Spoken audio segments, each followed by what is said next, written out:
My earliest childhood memory is making my first balloon in 1968. My gerbil had died, and my dad was taking me to 34th Street in Manhattan, where the only pet store was. And he was going to take me for a new gerbil because I was crying. And as we walked out of the subway, there was a priest there standing with a bunch of tickets. And he said to my dad, "Would you like tickets for the circus?" And my father looked at me and he said, "Circula," because he had that Italian accent, "or gerbil?" And I said, "Circus." So as we're walking into Madison Square Garden, there was a clown there teaching kids how to make balloons. There was nobody there but me. Taught me how to make a balloon, and that was history. Ever since, 365 days a year, I twist a balloon. There's not a day that goes by where I won't twist a balloon. I thought I was the only mental patient in the world because all I did was make balloons. Here I was, a grown man making balloons. I never leave home without balloons. When my wife does the wash, she goes, "Nicholas, can you at least take the balloons out of your pocket before you throw it in the hamper?" I have balloons all the time. There's not a day that goes by that I make a balloon. It's addicting. Welcome to Balloonaticville. This is where all the magic happens. This is where I keep my stock, all different type of balloons, round balloons, entertainment balloons. I'm in my own world. I call it Balloonaticville. There's no problems. I don't think of anything but entertaining the children. It's my own world. I'm riding on a cloud every single day being married to Sally.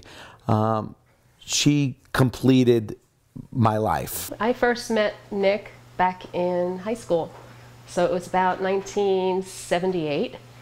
Nick's personality is very outgoing and always was very humorous and fun and always having a good time, always making people laugh. Nick's personality, no, hasn't changed over the years. If anything, it's enhanced.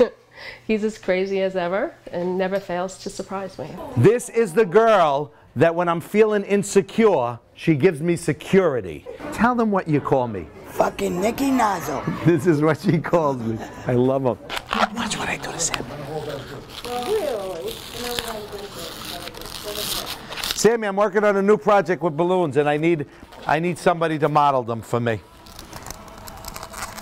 Yeah. Brings out the color of your eyes.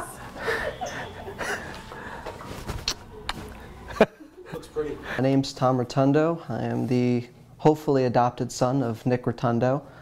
People have asked me, how would you describe your father? And 3 words or less, and I've always resorted to the term, he is insane.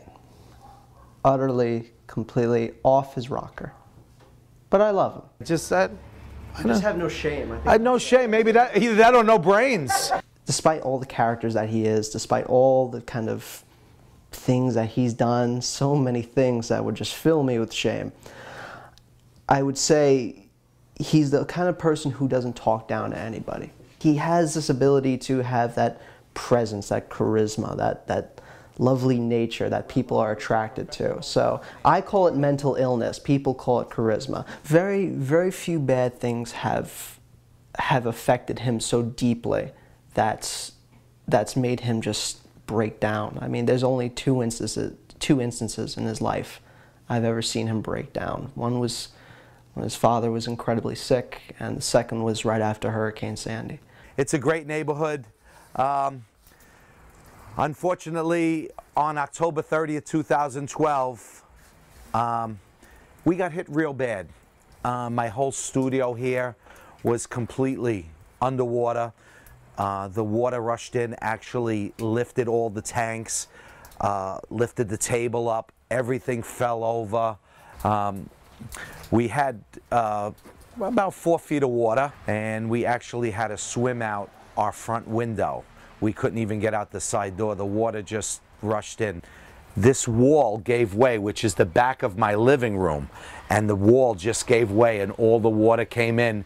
I was actually just running in a circle because I didn't know what to do first. My wife was just an angel. We went downstairs together and went into the house and found our TV was on the floor. Our couch was soaked with a water line, you know, up to the back of the cushions. The wall over here was broken. Everything that was in the living room was kind of swept away, all different areas of the house. So kind of reliving it now was kind of upsetting. My name's Crazy Danny. Wait, start all over because that was my clown name. Nick the Balloonatic. I met him about 10 years ago at a birthday party that I was working, and it was love at first sight.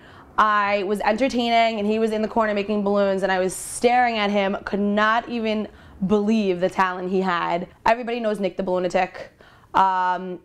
He stands out above everybody because of his personality. He doesn't stand there and just make balloons. He's a comedian. He's hysterical. Nick's definitely one of the hardest workers I've ever met. He'll wake up at the crack of dawn, do decorations for several events, then jump from town to town doing twisting at multiple events, 3 to 5 a day.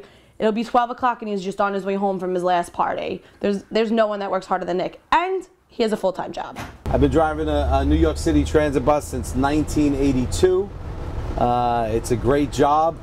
I'm down to 758 more days to retire.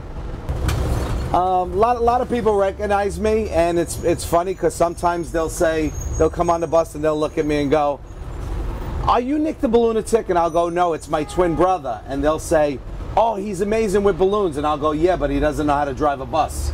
The way he recovers from these horrible moments is laughter.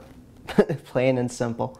Laughter is the thing that gets him by. Laughter is his drug. If I had to say he was on any kind of drug, laughter is that drug that drives him.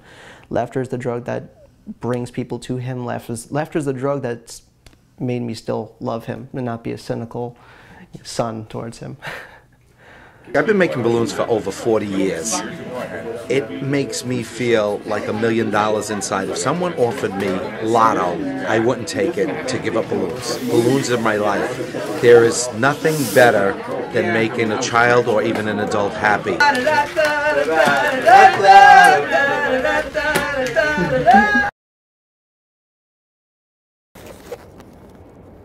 A dog.